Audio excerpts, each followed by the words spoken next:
Doctor क्या करता है? डॉक्टर क्या करता है? आपसे कुछ बातें पूछेगा, आपको भूख लगती है कि नहीं, प्यास लगती है कि नहीं, नींद आती है कि नहीं, खाना अच्छा लग रहा है कि नहीं, वगैरह वगैरह।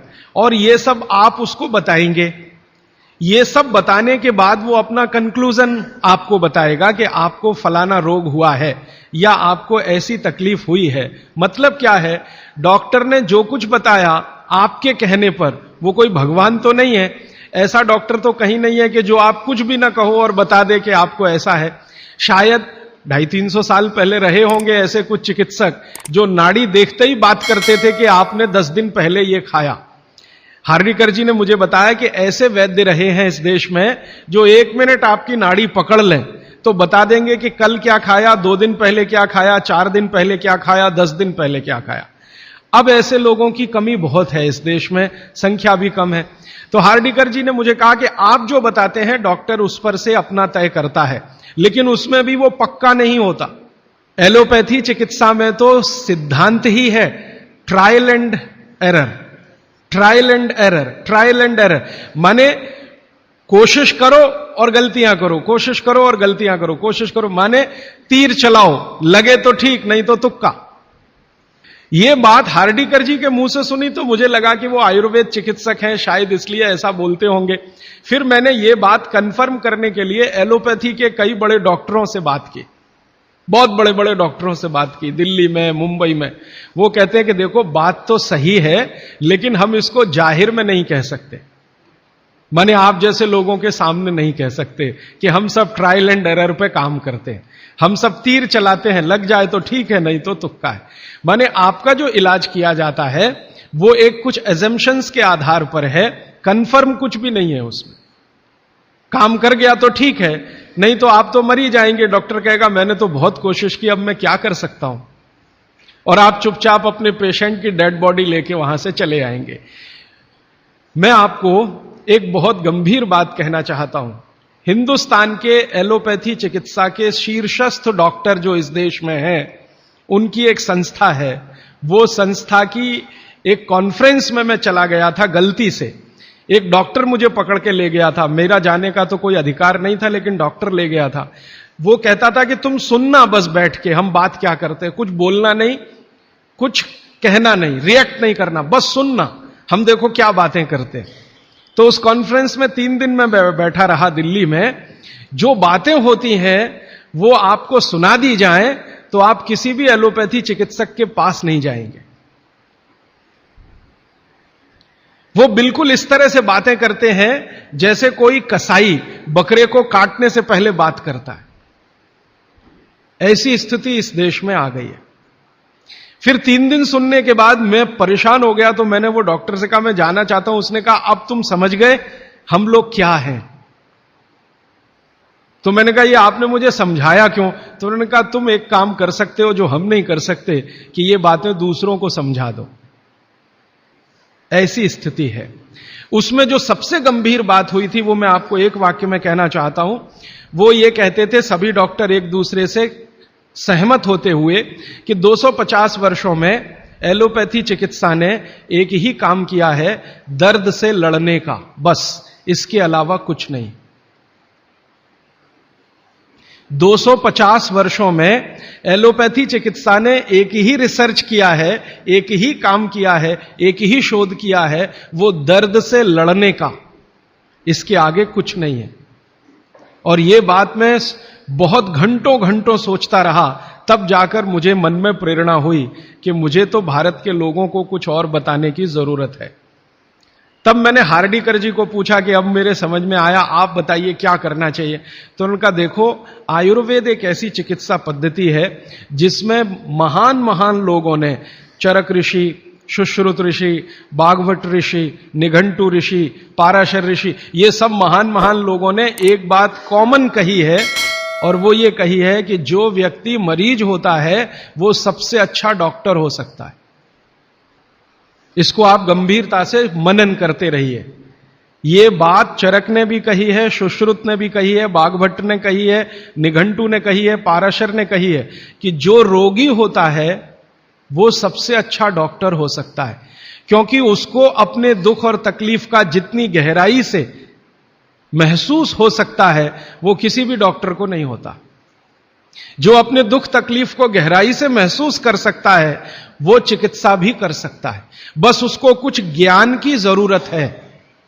और कुछ ज्ञान, ज्यादा नहीं, थोड़ा सा ज्ञान अगर उसके जीवन में है तो वो कहते हैं कि वो हर तरह की बीमारी से लड़ सकता है और दूसरों को मदद कर सकता है। उनके इस वाक्य से मुझे बहुत प्रेरणा हुई कि जो रोगी है वो सबसे अच्छा चिकित्सक हो सकता है। और आयुर्वेद के जितने बड़े पंडित हैं वो भी मानते हैं इस बात को। वो ये कहते हैं कि आयुर्वेद का 85% हिस्सा, ये बात मैं आप सबको बहुत विनम्रता पूर्वक लेकिन गंभीरता से कह रहा हूं, इसको आप कभी भूलिएगा मत। आपके जीवन के स्वास्थ्य और चिकित्सा का 85% हिस्सा इतना सरल और आसान है कि आप स्वयं उसे कर सकते हैं। मात्र 15% हिस्सा ऐसा है जिसमें आपको किसी विशेषज्ञ की मदद की जरूरत पड़ सकती है, मात्र 15%। अगर परसेंटेज में बात किया जाए तो आप जानते हैं 33% पर आदमी पास हो जाता है और उसके ऊपर सेकंड डिवीजन, थर्ड डिवीजन, और 60 पे तो फर्स्ट डिवीजन होती है, 75% पे तो डिस्टिंक्शन आ जाती है। मैं 85% की बात कर रहा हूं। 85%, 85% चिकित्सा और स्वास्थ्य का हिस्सा ऐसा है जो आप स्वयं अपने जीवन में कर सकते हैं बिना किसी विशेषज्ञ की मदद के। बस 15% हिस्सा है जिसमें किसी विशेषज्ञ की जरूरत है। और आपको मैं एक आगे की बात कहता हूं कि ये जो 15% हिस्सा है आपकी जिंदगी का जिसमें आपको विशेषज्ञ की जरूरत पड़ती है, ये हिस्से में सबसे कम बीमारियां हैं, सबसे कम बीमारियां। माने जहां आपको विशेषज्ञ की आवश्यकता पड़े आपके जीवन में, वो बीमारियों की संख्या सबसे कम है। और जहां विशेषज्ञ की जरूरत नहीं है आपको अपने जीवन में, वो बीमारियां सबसे ज्यादा है। इसका माने कि हम 85% तो डॉक्टर हो ही सकते हैं। कंक्लूजन इस बात का यह है। अब आप अगर 85% से और बेहतर डॉक्टर होना चाहते हैं तो भागवत ऋषि कहते हैं कि अपने शरीर को थोड़ा जान लीजिए बस। और वो दूसरी महत्व की बात कहते हैं कि अपने भोजन को पहचान लीजिए। शरीर को जान लीजिए, भोजन को पहचान लीजिए, तो वो कहते हैं आप 100% डॉक्टर हो सकते हैं। शरीर को जान लीजिए मतलब थोड़ा फिजियोलॉजी, थोड़ा एनाटॉमी, आज की भाषा में मैं कहूं थोड़ा शरीर विज्ञान आपको मालूम हो। और ये बहुत आसान है आजकल, कोई मुश्किल काम नहीं है। भारत सरकार ने विभिन्न तरह की छोटी छोटी पुस्तकें छपा रखी हैं जो बच्चों को पढ़ाई जाती हैं। एनसीईआरटी के सिलेबस में अब तो ये आ गया है। वो किताबें बाजार में उपलब्ध हैं, आप खरीद लाइए और आपको थोड़ा फिजियोलॉजी तो समझ में आ ही जाएगा, थोड़ा बहुत एनाटॉमी समझ में आ जाएगा। शरीर के क्या क्या अंग हैं, अंगों के क्या क्या उपांग हैं, हृदय है तो कहाँ है, लीवर है तो कहाँ है, किडनी है तो कहाँ है, लीवर का किडनी से क्या संबंध है, किडनी का हृदय से क्या संबंध है, आपस के उनके इंटर रिलेशनशिप है। अब तो एक चार्ट आता है कैलेंडर जैसा, मेरी आपको विनती है कि खरीद के एक टांग लीजिए अपने घर में, आपको भी मदद करेगा, आपके बच्चों को भी मदद करेगा। तो ये हिस्सा बहुत आसान है, मुश्किल नहीं है। बस इसमें जो मुश्किल हिस्सा है वो ये कि शरीर के अंगों के और उपांगों के जो नाम हैं वो जो भाषा में दिए गए हैं वो आपको थोड़ा कम समझती है, तो आप आयुर्वेद वाला ले लीजिए, वो आसानी से समझ में आएगा, उनके आपस के संबंध वगैरह वगैरह। मैं इस विषय पर ज्यादा नहीं जाना चाहता क्योंकि ये उपलब्ध है आपके सामने, और इसमें ज्यादा बात करूंगा तो समय खर्च होगा। आपको सिर्फ संकेत कर रहा हूं कि आज आप चाहें तो आज, नहीं तो एक दो दिन में कुछ ऐसी पुस्तकें फिजियोलॉजी एनाटॉमी की खरीद लें, नहीं तो एक कैलेंडर चार्ट आता है वो ले लें, 2-3 कैलेंडर के चार्ट आते हैं वो ले लें। अभी सरकार ने एक 12 कैलेंडर का चार्ट निकाला है, बहुत ही सरल भाषा में है, बहुत आसान है। उसको घर में टांग कर पलटते रहें, देखते रहें। ज्यादा से ज्यादा 8-10 दिन आप देखेंगे, आपको समझ में आ जाएगा लीवर क्या है, हृदय क्या है, किडनी क्या है, आपस के इनके फंक्शंस क्या है। ये बात भागवत जी कहते हैं कि थोड़ा शरीर को जान लो और भोजन को पहचान लो। अब उसमें आगे उन्होंने एक सूत्र लिखा है संस्कृत में कि शरीर को जानना अगर है तो ठीक है, इसको जरा और समझिएगा। शरीर को जानना है तो ठीक है, लेकिन भोजन को पहचानना सबसे ज्यादा जरूरी। माने उनका कहना यह है कि शरीर को जान लें तो ठीक है, नहीं जाने तो भी भोजन को तो पहचान लें। और भागवत जी ने पूरी विनम्रता से, पूरी गंभीरता से एक बात लिखी है कि जिसने भोजन को पहचान लिया उसको जिंदगी में कभी भी किसी चिकित्सक की जरूरत तो नहीं पड़ेगी। अब भोजन को पहचान लिया माने रसोई घर को पहचान लिया, सीधी सी बात है। और भागवत जी कहते हैं कि जीवन की सबसे बड़ी खोज अगर कोई है तो वो रसोई घर है। और वो कहते हैं कि सबसे बड़ा विज्ञान अगर कोई है तो ये रसोई घर का विज्ञान है, जिसको भोजन विज्ञान कहें या पाक शास्त्र कला कहें, जो भी बात आप कहना चाहें। वो ये कहते हैं कि इससे बड़ी खोज पूरी दुनिया में हुई नहीं और अगले हजारों साल होगी नहीं। इतनी गहरी बात वो कहकर चले गए यहां से। वो कहते हैं कि पिछले हजारों साल में हुई नहीं भोजन से ज्यादा रिसर्च, और अगले हजारों साल में होगी नहीं। और मैं अपने अनुभव से और आप खुद अपने अनुभव से ये बात कह सकते हैं कि दुनिया में भोजन और रसोई पर सबसे ज्यादा रिसर्च अगर कहीं हुई तो भारत में हुई, और अगले हजारों साल भी होगी तो भारत में ही होगी। क्यों? दूसरे देशों में भोजन ही नहीं है, रिसर्च क्या करेंगे? हो भोजन तब तो रिसर्च करें। आप में से बहुत सारे लोग यूरोप गए होंगे, अमेरिका गए होंगे। आप देखिए भोजन क्या है उनके पास, ले दे के एक पाव रोटी और डबल रोटी। अब वो आलू से खा लो या प्याज से खा लो, प्याज से खा लो कि आलू से खा लो। उसको बीच में काट के प्याज भर लो या प्याज बगल में रख के खा लो। उसको पिज्जा कह दो, बर्गर कह दो, हॉट डॉग कह दो, कोल्ड डॉग कह दो, वो प्रिपरेशन तो एक ही है ना। और वो प्रिपरेशन है मैदे का, मैदे को सड़ाकर बनाया हुआ। इसके अलावा उनके पास कुछ है नहीं जिसको फूड स्टफ कहा जाए, माने सॉलिड भोजन, मुख्य भोजन कहा जाए। वो उनके पास एक ही है, पाव रोटी, डबल रोटी। उसको वो मछली से भी खा सकते हैं, गाय के मांस से भी खा सकते हैं, बकरे के मांस से भी खा सकते हैं, या वगैरह वगैरह कहीं से कुछ भीख में मिल गया, दाल चावल वगैरह, तो उसके साथ खा सकते हैं। वो सब भीख में मिला हुआ है, उनके यहां कुछ होता है नहीं। मैं आपको एक छोटी सी जानकारी देना चाहता हूं। एक बार एक विदेशी व्यक्ति से मेरा झगड़ा हो गया। एक जर्मनी का व्यक्ति था, उससे झगड़ा हो गया। झगड़ा कुछ इस बात का था कि भारत महान है कि जर्मनी महान है। ये जर्मनी के लोगों को आप जानते हैं, थोड़ा शॉविनिज्म बहुत है। खराब शब्द है शॉविनिज्म, लेकिन मैं इस्तेमाल कर रहा हूं। वो कहते हैं हम श्रेष्ठ हैं, दुनिया में हमसे बड़ा कोई नहीं, हम सर्वश्रेष्ठ हैं वगैरह वगैरह। हिटलर भी यही कहता था। तो उसकी महानता की हवा निकालने के लिए मैंने उससे कुछ सवाल कर लिए, तो परेशान हो गया। लेकिन जर्मनी की असलियत सामने आ गई। मैंने उसको पूछा तुम्हारे देश में क्या होता है? गन्ना होता है, गन्ना, शुगर केन? तो उसने कहा नहीं होता। आम होता है? आम नहीं होता। केला होता है? नहीं होता। चीकू होता है? नहीं होता। संतरा होता है? नहीं होता। मौसम्मी होती है? नहीं होती। जब बहुत परेशान हो गया तो कहने लगा देखिए मिस्टर राजीव दीक्षित, कोई भी मीठी चीज मेरे देश में नहीं होती। अब बात आगे करिए। कोई भी मीठी चीज मेरे देश में नहीं होती। एक वाक्य में उसने खत्म कर दिया। फिर मैंने कहा अच्छा चलो, मीठी चीज नहीं कड़वी चीज पूछते हैं। मेथी होती है? मेथी? मेथी तो मीठी नहीं है। तो मेथी होती है? उसने कहा नहीं होती। पालक होता है? नहीं होता। चुकंदर होता है? नहीं होता। फिर थोड़ी देर में परेशान हो गया, कहने लगा हरे पत्ते की कोई चीज मेरे देश में नहीं होती। तो मैंने कहा फिर होता क्या है? तो उसने कहा दो ही चीजें हैं, एक तो आलू होता है और एक प्याज होती है। तो आलू को प्याज में मिला के खा लो या प्याज को आलू में मिला के खा लो, और कुछ नहीं होता। फिर मैंने उसको गिनाना शुरू किया कि देखो भारत में क्या क्या होता है, मीठी चीजों में क्या क्या होता है, खट्टी चीजों में क्या क्या होता है, तीखी चीजों में क्या क्या होता है, कसैली या कड़वी चीजें क्या क्या है। 6 रस है ना, षड रस की बात कही जाती है। 6 रस में मैंने गिनाना शुरू किया तो वो कहता है कि यार इसमें तो एक एनसाइक्लोपीडिया लिख जाएगा। मैंने कहा यस, भारत में इतना ही होता है। और मैंने उसको जब ये कहा कि ये हर गांव में होता है, तब तो वो बहुत परेशान हो गए। मैंने कहा हर गांव में होता है, 7,32,000 गांव हैं, हर गांव में ये सब होता है। माने किसी गांव को दूसरे पर निर्भर रहने की जरूरत नहीं है, नमक को छोड़कर।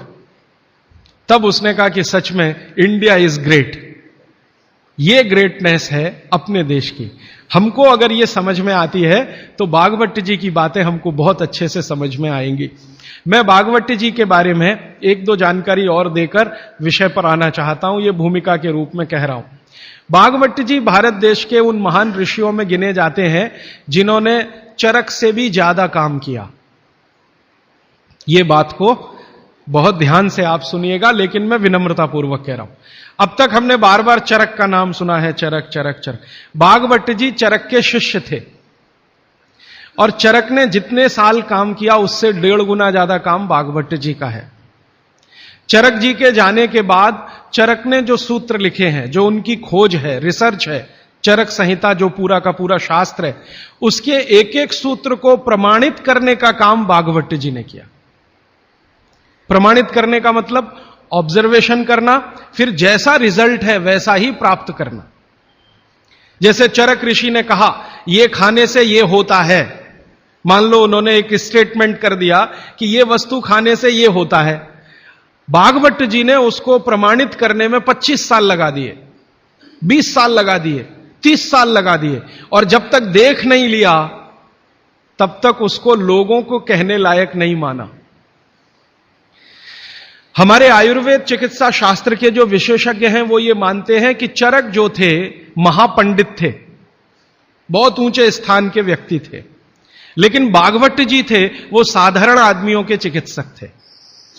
इसका मतलब क्या है? इसका मतलब यह है कि चरक ने जो बातें बहुत गहराई से और गूढ़ शब्दों में कही हैं, भागवत जी ने उनको बहुत सरल करके साधारण लोगों की समझ में आए वैसा प्रस्तुतिकरण कर दिया है। भागवत जी की ये 2 पुस्तकें अष्टांग हृदयम और अष्टांग संग्रहम पढ़ने के बाद मुझे लगा कि मैंने चरक को पढ़ लिया, सुश्रुत को पढ़ लिया, निघंटु को पढ़ लिया, सबको पढ़ लिया, क्योंकि उन्होंने सबका निचोड़ डाल दिया उसमें। और वो ये कहते हैं कि अब मैंने जो तैयार कर दिया है अष्टांग हृदयम या अष्टांग संग्रहम, ये आम आदमी के लिए है। वो चाहे तो इसका पालन करे और अपने जीवन में मेरी तरह से सुखी और निरोगी रहे। भागवत जी 135 वर्ष तक जिंदा रहे और उनके शिष्य बताते हैं कि उन्होंने इच्छा मृत्यु को धारण किया। माने उनकी इच्छा हो गई थी कि अब बहुत दिन जिंदा रहने से कोई फायदा नहीं है, तो मृत्यु को वरण किया। ऐसे पंडित आदमी, इतनी कमांड अपने शरीर पर। और वो ये कहते हैं जब मृत्यु को जा रहे थे तो उनके शिष्य कह रहे थे कि परेशान हम हो जाएंगे, आप चले जाएंगे। उनका कोई परेशानी नहीं है, ये शरीर छोड़ूंगा, दूसरा धारण करूंगा। जैसे तुम शर्ट बदलते हो मैं बदल लूंगा, लेकिन अब मुझे जाना चाहिए, इस शरीर का सीमा हो गया है। ऐसे व्यक्ति जिन्होंने मृत्यु को धारण किया अपनी इच्छा से, उन्होंने जो कुछ अपने जीवन में किया है वो 2 ही पुस्तकों में सारा समाहित है, तीसरी कोई पुस्तक उन्होंने लिखी नहीं। और वही दोनों पुस्तकों में कुल मिलाकर 7000 सूत्र हैं। 7000, 2 पुस्तकों में कुल मिलाकर 7000 सूत्र हैं। सभी सूत्र संस्कृत में हैं, ये तो आप जानते ही हैं, क्योंकि उस जमाने में हिंदी थी नहीं, तमिल थी नहीं, तेलुगु थी नहीं, ज्यादा से ज्यादा संस्कृत ही थी या प्राकृत थी। तो संस्कृत में उन्होंने सब कुछ लिखकर छोड़ दिया। वही सूत्र मैं पिछले कई वर्षों से पढ़ता रहा, 4-5 वर्षों से तो बहुत ज्यादा पढ़ रहा हूं। जब से मुझे मन में ये बात आई पढ़ता रहा। और हमारा जो अभियान है जो पूरे देश में हम चलाते हैं स्वदेशी के लिए, उससे ये बहुत गहराई से जुड़ा है। क्योंकि हमारे अभियान में अब तक हम ये बात करते थे ना कि घर में पेप्सी कोला, कोका कोला मत लाओ क्योंकि विदेशी पेय है। फिर मैं ये भी कहता था ये पीने लायक नहीं है, टॉयलेट क्लीनर है। बहुत साल पहले मैं बोल के गया था चेन्नई में। अब सरकार ने भी मान लिया है कि टॉयलेट क्लीनर है और वैज्ञानिकों ने सिद्ध कर दिया है कि टॉयलेट क्लीनर है। तो ये बातें हम स्वदेशी अभियान में जोड़कर चलते थे। जब मुझे पता चला कि इसी स्वदेशी अभियान का एक बड़ा हिस्सा है पेप्सी कोका कोला भारत से धन लूटकर अमेरिका ले जा रहा है, ऐसे एलोपैथी चिकित्सा की दवाएं बनाकर कंपनियां उससे भी ज्यादा लूट कर ले जा रहे। एक अमेरिकन कंपनी है, उसका नाम है प्रॉक्टर एंड गैम्बल। उसकी बैलेंस शीट मैंने देखी तो उनका मुनाफे का प्रतिशत 20,000 है, माने 20,000% प्रॉफिट कमा रहे हैं वो भारत में। पेप्सी कोका कोला तो 1000% पे काम कर रहे हैं, प्रॉक्टर एंड गैम्बल 20,000% पे काम कर रहा है। एक अमेरिकन कंपनी है एली लिली, उनका प्रॉफिट परसेंटेज 35,000 है, 35,000% मुनाफा कमा रहे हैं वो भारत में। तो ध्यान में आया कि विदेशी कंपनियां पेप्सी कोका कोला बेचकर जितना धन कमा रही हैं, उससे कई गुना ज्यादा एलोपैथी की दवाएं बेचकर कमा रही हैं। और उस धन को कमाने में भारत के चिकित्सक उनकी थोड़ी मदद कर रहे हैं, क्योंकि वो उन्हीं दवाओं का प्रिस्क्रिप्शन लिख रहे हैं जो ये कंपनियां बेच रही हैं। मैंने बहुत सारे चिकित्सकों से यह पूछने का लगातार प्रयास किया है कि आप इसी कंपनी की दवाएं क्यों लिखते हैं। मान लो एक चिकित्सक है, बहुत पैसे वाला है, प्रॉक्टर एंड गैम्बल की ही दवाएं लिखता है। बंबई में मैंने ये ज्यादा काम किया। और एक है वो एली लिली की ही लिखता है, एक है सेंडोज की ही लिखता है, एक सीबागाइगी की ही लिखता है। तो पता चला कि उनका कमीशन फिक्स है। ये खराब शब्द बोलने के लिए आप मुझे माफ करेंगे, डॉक्टरों का कंपनियों से कमीशन फिक्स है। माने कमीशन जो कंपनी ज्यादा देगी वो उसका प्रिस्क्रिप्शन लिखेंगे।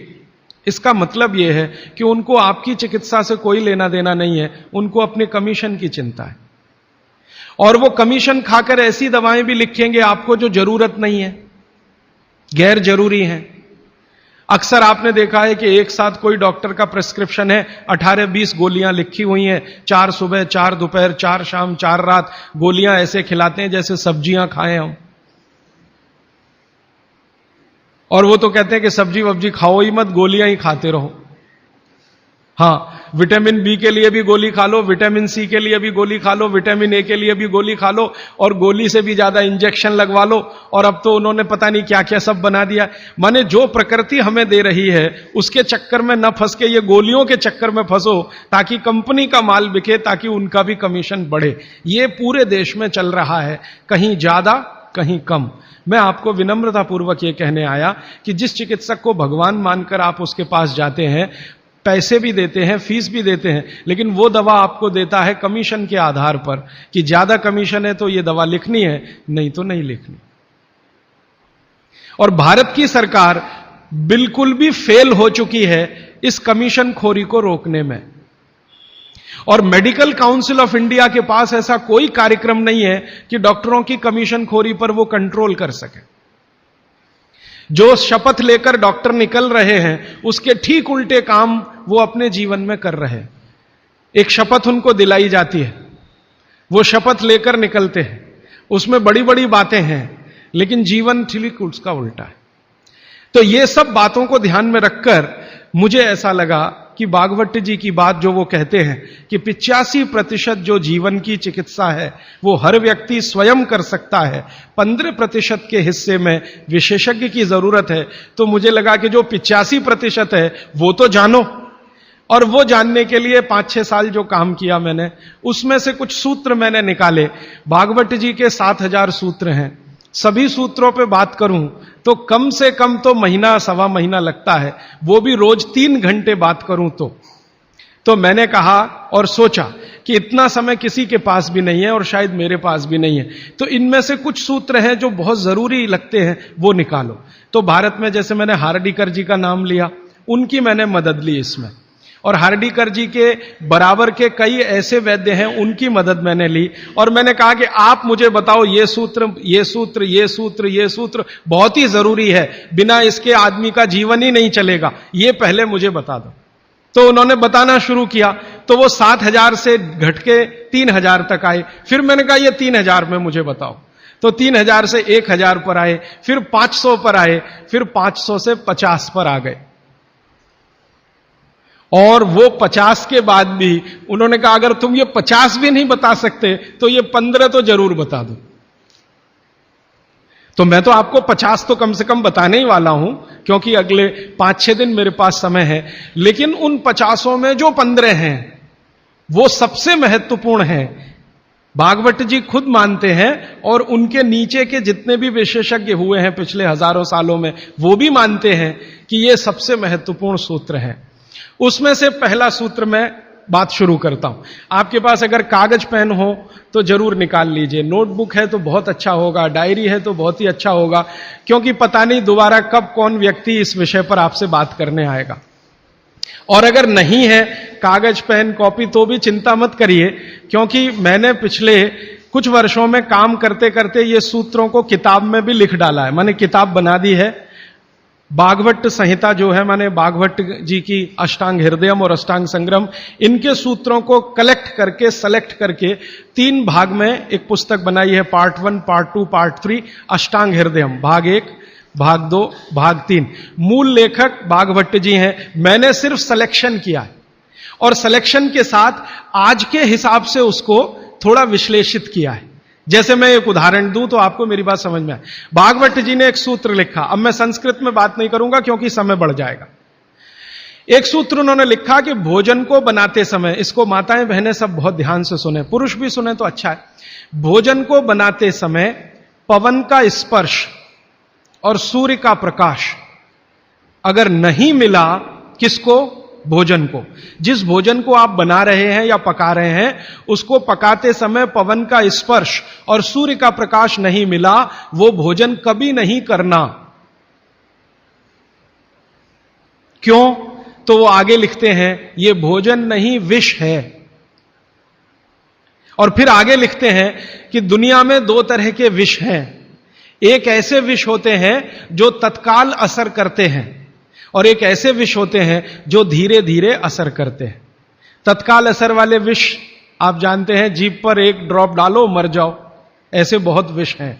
और धीरे धीरे असर करने वाले विष माने 2 साल में, 5 साल में, 10 साल में, 15 साल में, 20 साल में असर करेंगे और आपको मरने की स्थिति में पहुंचा देंगे। तो सूत्र उनका इतना है कि जिस भोजन को बनाते समय पवन का स्पर्श और सूर्य का प्रकाश ना मिले, वो भोजन को कदापि ना करें, क्योंकि वो विष है।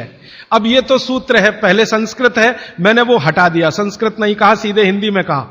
अब इस हिंदी का विश्लेषण करें, हम कहना क्या चाहते हैं वो, और आज के हिसाब से विश्लेषण करें, सन 2007 के हिसाब से विश्लेषण करें।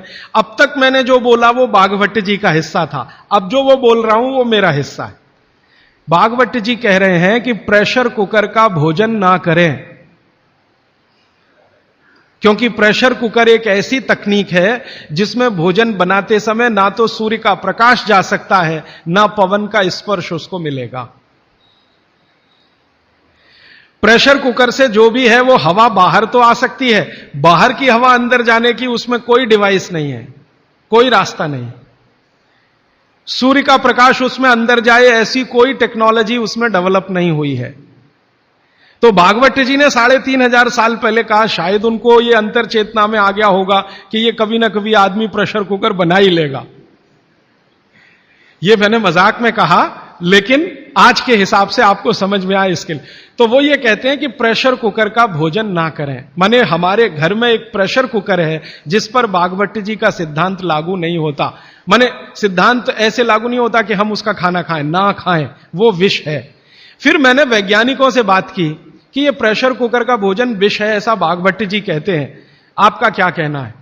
तो हमारे देश में CDRI नाम की एक बड़ी लेबोरेटरी है, सेंट्रल ड्रग रिसर्च इंस्टीट्यूट। वहां के 2 साइंटिस्टों ने कहा कि यार काम तो हमने करके देखा है, बात सही है भागवत जी। मैं कहता हूं ये टीवी पे बोलो, तो उन्होंने कहा ये प्रेशर कुकर कंपनियां गर्दन काट देंगी हमारी, टीवी पे नहीं बोल सकते हम, तुम चाहो तो बोलो। मैंने कहा आपकी रिसर्च क्या कहती है? वो ये कहते हैं कि ये जो प्रेशर कुकर है ज्यादा से ज्यादा या 99% एल्यूमिनियम के बने हुए हैं। एल्यूमिनियम आप जानते हैं। और वो ये कहते हैं कि भोजन रखने और बनाने का सबसे खराब मेटल अगर कोई है तो एल्यूमिनियम ही है। सबसे खराब मेटल जिसमें भोजन को आप रखें और भोजन को पकाएं, वो एल्यूमिनियम ही है। और दोनों वैज्ञानिक, वो कहते हैं नाम नहीं लेना हमारा, इसलिए मैं नहीं ले रहा हूं, वो ये कहते हैं कि हमारा 18 साल का रिसर्च ये कहता है कि अगर इस एल्यूमिनियम के प्रेशर कुकर का खाना बार बार आप खाते जाओ तो गारंटी है कि आपको डायबिटीज तो हो ही जाएगा, अर्थराइटिस तो हो ही जाएगा, ब्रोंकाइटिस भी होने की पूरी संभावना है, और सबसे ज्यादा टीबी होने की संभावना है। अस्थमा, टीबी, ये सब होने की संभावना। मैं पूछा आपने अब तक कितनी बीमारियों को डिटेक्ट किया? तो उन्होंने कहा 48 बीमारियों को हम डिटेक्ट कर चुके हैं जो प्रेशर कुकर के खाने से ही होती हैं। और ये दोनों रिसर्चर सबसे ज्यादा इन्होंने रिसर्च किया जेलों में। जेल है ना हमारी, वहां सभी कैदियों को एल्यूमिनियम के बर्तन में ही खाना मिलता है, आप जानते हैं। तो ये दोनों वैज्ञानिक लखनऊ के हैं। लखनऊ की जेल में, लखनऊ के आसपास की जेलों में इन्होंने बहुत काम किया। वो जेलों में जाते हैं और जो कैदी एल्यूमिनियम के बर्तनों में खाना खाते हैं उनके ऊपर उन्होंने बहुत काम किया। और उन्होंने कहा सबका जीवन कम होता है और जीवन की शक्ति कम होती है, प्रतिकारक शक्ति कम होती है और रोग बहुत जल्दी उनको आते हैं। बाद में मैंने एक छोटा सा काम इसमें ऐड किया। वो वैज्ञानिकों से रिपोर्ट लेने के बाद मैंने ये तय किया कि पता करो कि ये एल्यूमिनियम कब से आया, क्योंकि ये ज्यादा पुरानी चीज नहीं है। तो पता चला 100-125 साल पहले आया। 100-125 साल पहले अंग्रेजों की सरकार थी। अंग्रेजों की सरकार के वैज्ञानिकों ने एल्यूमिनियम को हिंदुस्तान में इंट्रोड्यूस कराया। और आपको सुनकर हैरानी होगी कि अंग्रेजों की सरकार का जो पहला नोटिफिकेशन आया एल्यूमिनियम के बर्तन बनाने का, वो जेल के कैदियों के लिए ही आया। और उनका यह तय हुआ था कि जेल के कैदियों को एल्यूमिनियम के बर्तनों में ही भोजन दिया जाए, क्योंकि ये सब भारत के क्रांतिकारी हैं और अंग्रेजों को इन्हें मारना है।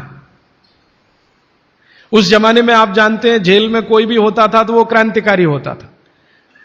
भगत सिंह हो या उधम सिंह, चंद्रशेखर हो या अशफाक उल्ला, राजेंद्र नाथ लाहिड़ी हो या ठाकुर रोशन सिंह, ये सब तो क्रांतिकारी थे जो जेलों में जाया करते थे अंग्रेजों के जमाने। इनको जानबूझकर एल्यूमिनियम के बर्तन में ही खाना देना है ताकि ये जल्दी मरे या मरने की स्थिति में आ जाए। तो समझबूझकर अंग्रेजों की सरकार ने एल्यूमिनियम के बर्तन इस देश में इंट्रोड्यूस किए। अब परिणाम क्या हुआ? अंग्रेज तो चले गए, लेकिन जेलों में आज भी यह नियम चल रहा है कि भोजन एल्यूमिनियम के बर्तनों में ही दिया जाएगा। अंग्रेज चले गए, फिर भी यह काम चल रहा है। और अब मुश्किल यह हो गई है कि वो जेलों से हमारे घर में आ गया और हमारे घरों से ज्यादा गरीबों के घर में आ गया। ज्यादा गरीब लोगों के भोजन तो सारे एल्यूमिनियम के बर्तनों में ही बन रहे हैं और वो बेचारे बिना जाने बूझे ट्यूबरकुलोसिस और अस्थमा जैसी बीमारियों के शिकार हो रहे हैं। तो भागवत जी का सूत्र तो बहुत सरल है, सिंपल है कि जो भोजन को बनाते समय सूर्य का प्रकाश या पवन का स्पर्श ना मिले वो भोजन कभी नहीं करना। मैंने उदाहरण के लिए आपको समझा दिया कि प्रेशर कुकर का भोजन नहीं करना क्योंकि ये जहर है। एक और चीज है अपने घर में, रेफ्रिजरेटर। रेफ्रिजरेटर भी एक ऐसी वस्तु है, एक ऐसी डिवाइस है, एक ऐसी टेक्नोलॉजी है जिसमें सूर्य का प्रकाश नहीं जा सकता, पवन का स्पर्श भी नहीं हो सकता। और एक तीसरी चीज है अपने घर में, माइक्रोवेव ओवन। इसमें भी सूर्य का प्रकाश नहीं जा सकता, पवन का स्पर्श नहीं हो सकता। मतलब सीधा सा यह है कि आधुनिक तकनीकी से बनी हुई चीजें जो हमारे घरों में आई हैं पिछले 15-20 वर्षों में, भागवत जी के अनुसार इनमें रखा हुआ पकाया हुआ भोजन विष है, तो ना करें। नहीं तो क्या होगा? आप कहेंगे जी हम तो करेंगे, हम तो छोड़ नहीं सकते प्रेशर कुकर को, हम तो छोड़ नहीं सकते रेफ्रिजरेटर को, हम तो छोड़ नहीं सकते माइक्रोवेव ओवन को, क्योंकि इसमें भोजन से समय बचता है। मेरा बहुत सारी माताओं और बहनों से तर्क हुआ है, वो ये कहते हैं कुकर में खाना बनाने से समय बचता है। तो मैं उनसे पूछता हूं ठीक है समय बचता है, तो बचे हुए समय का क्या करती हैं?